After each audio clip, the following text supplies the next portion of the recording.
हरे कृष्णा। तो आज के इस एपिसोड में गर्भ संस्कार पार्ट 2 है ये। तो पहले तो ये जान लेते हैं कि जैसे कि इस युग में कोई भी कार्य करने से पहले उसके कारण का पता होना बहुत ही ज़्यादा ज़रूरी होता है। तो ठीक इसी प्रकार से अगर हम गर्भ संस्कार करना चाहते हैं तो गर्भ के स्वरूप का पता होना बहुत ही ज़्यादा ज़रूरी होता है। गर्भ का ग्रोथ पैरामीटर के हिसाब से ही गर्भ संस्कार किए जाने चाहिए।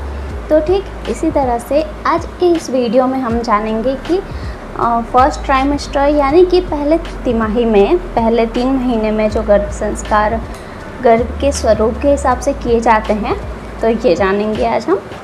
तो जैसे हम गर्भ संस्कार के पहले महीने की बात करें तो गर्भ का ग्रोथ पहले महीने में बिल्कुल अव्यक्त स्वरूप में होता है, यानी कि और ये अव्यक्त स्वरूप में होता है। उसके बाद ये 2 से 3 वीक के बाद ये व्यक्त स्वरूप में आता है, यानी कि सॉफ्ट कॉटन के जैसा होता है। जैसे कि जब कोई हम बीज लगाते हैं तो वो बीज अंकुरित होने में 2-3 सप्ताह लेता है, उसके बाद ही वो अंकुरित होता है। तो इसी तरह से जब गर्भाधान होता है उसके बाद 2-3 वीक के बाद ही यूपीटी टेस्ट जब करते हैं तो वो पॉजिटिव आता है, और तब ही ये पहले महीने का स्वरूप होता है। और इसका साइज़ होता है 1/4 इंच, यानी कि बिल्कुल एक चावल के दाने के जितना इसका साइज़ होता है। तो पहले महीने में गर्भ का आकार बिल्कुल एक चावल के दाने के बराबर होता है, यानी कि इतना छोटा होता है। तो अब बात करते हैं दूसरे महीने की।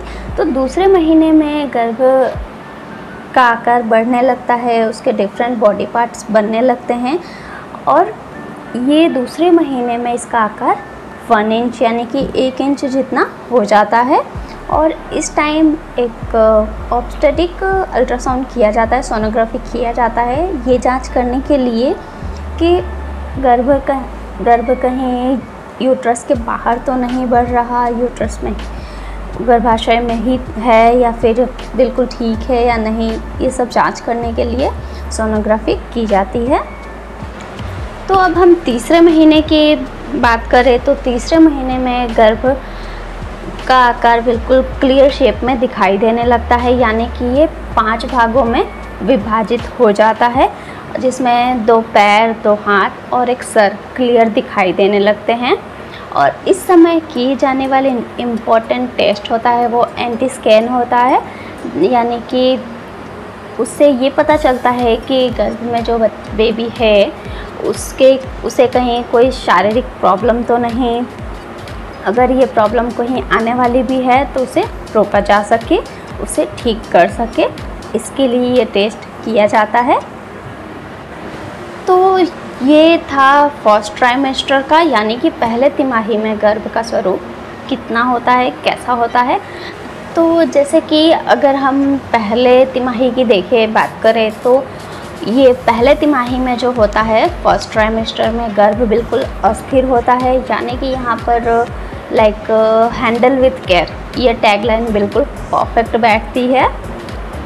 तो पहले ट्राइमेस्टर की बात करें तो यहाँ पर हमें बिल्कुल सात्विक भोजन लेना चाहिए, यानी कि नॉन स्पाइसी भोजन लेना चाहिए, जिसमें आप दूध, दही, हरी सब्जियाँ, फल, हर तरह के फल ये सब ले सकते हैं। एंड यहाँ पर इस महीने में बॉडी में बहुत से हार्मोनल चेंजेस होते हैं, जिसकी वजह से नौशिया, मॉर्निंग सिकनेस यानी कि उल्टी, जी मचलाना, ये सारी चीज़ें होती रहती है। एंड मैं अपना एक्सपीरियंस बताऊं तो मेरा खुद का फर्स्ट ट्राइमेस्टर चालू है, तो मेरे साथ भी ये सारी चीज़ें होती है। और अगर आपको ये सारी चीज़ें होती है, इसमें क्या होता है कि खाने का बिल्कुल भी इच्छा नहीं होती है, कुछ भी खाने का मन नहीं करता है, और वॉमिटिंग यानी कि उल्टी बहुत ज़्यादा होती है। तो वो इसलिए होता है क्योंकि रात भर में जो गैस्ट्रिक जूस बनता है हमारे बॉडी में वो बहुत ज़्यादा हो जाता है, एंड जिसकी वजह से अगर आप मॉर्निंग में ब्रश करने जाओ तुरंत ही, तो फिर आपको तुरंत ही वॉमिटिंग हो जाती है, या फिर ऐसे भी वॉमिटिंग हो जाती है।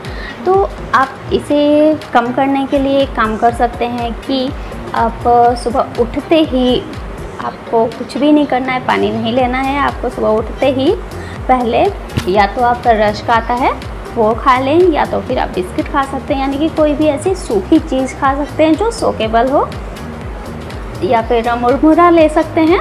इस तरह की आप चीज़ें खा लें तो वो उतना ज़्यादा आपको जो मॉर्निंग सिकनेस होता है वो नहीं होगा।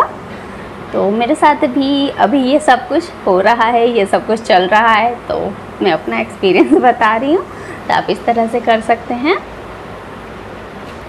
तो यहाँ पर आपको स्पाइसी खाना खाने के लिए इसलिए भी मना किया जाता है क्योंकि जब आपको मॉर्निंग में या कभी भी वॉमिटिंग हो, अगर आपने स्पाइसी खाना खा लिया है तो उससे क्या होगा कि अगर आपको वॉमिटिंग होगी तो आपको यहाँ पे गले में ना बहुत ज़्यादा जलन होने लगती है। तो उस जलन से बचने के लिए नॉन स्पाइसी खाना खाना चाहिए। अगर आप बहुत ज़्यादा खट्टा भी ले लेते हैं तो फिर आपको वो भी अजीब सा फील होगा, इसीलिए आपको नॉर्मल बिल्कुल सिंपल सा खाना लेना चाहिए। एंड इस महीने में बहुत ज़्यादा मूड अप एंड डाउन रहता है, यानी कि तो खुद को हैप्पी रखने के लिए, खुद को खुश रखने के लिए आप लाइक बुक पढ़ सकती हैं। आप मैं तो क्या करती हूँ, मंत्रों की चैंटिंग भी करती हूँ, मैं तो पहले से ही करती हूँ, तो मैं ये भी करती हूँ। आप योगा वगैरह कर सकती हैं, आप मॉर्निंग वॉक कर सकती हैं, और आप अपने पसंद का कोई भी सॉन्ग सुन सकती हैं, या फिर कुछ भी जिससे आपको खुशी मिले ऐसा आप कर सकती हैं, जिससे आप बहुत ही ज़्यादा खुश रहें, हैप्पी फील करें। तो अगर आपका आहार जो है वो बिल्कुल सिंपल सा नहीं होगा, सात्विक नहीं होगा, तो क्या होगा कि इससे क्या होगा कि आपके बॉडी में राजसिक और तामसिक गुणों की वृद्धि होगी, जिसका असर आपके गर्भ पर भी पड़ेगा। और इस तरह का राजसिक और तामसिक गुण वाले गर्भ पर गर्भ संस्कार नहीं किया जाता है। चाहे आप कितना भी गर्भ संस्कार कर ले, इस तरह पर वो ग्रहण नहीं करेगा, वो बिल्कुल भी किसी काम का नहीं होगा। तो फ्रेंड्स, आज के लिए बस इतना ही। एंड नेक्स्ट वीडियो में हम सेकंड ट्राइमेस्टर की बात करेंगे, यानी कि अगले 3 महीने की बात करेंगे। तो अगर आपका कोई क्वेश्चन है तो आप कमेंट करके पूछ सकते हैं।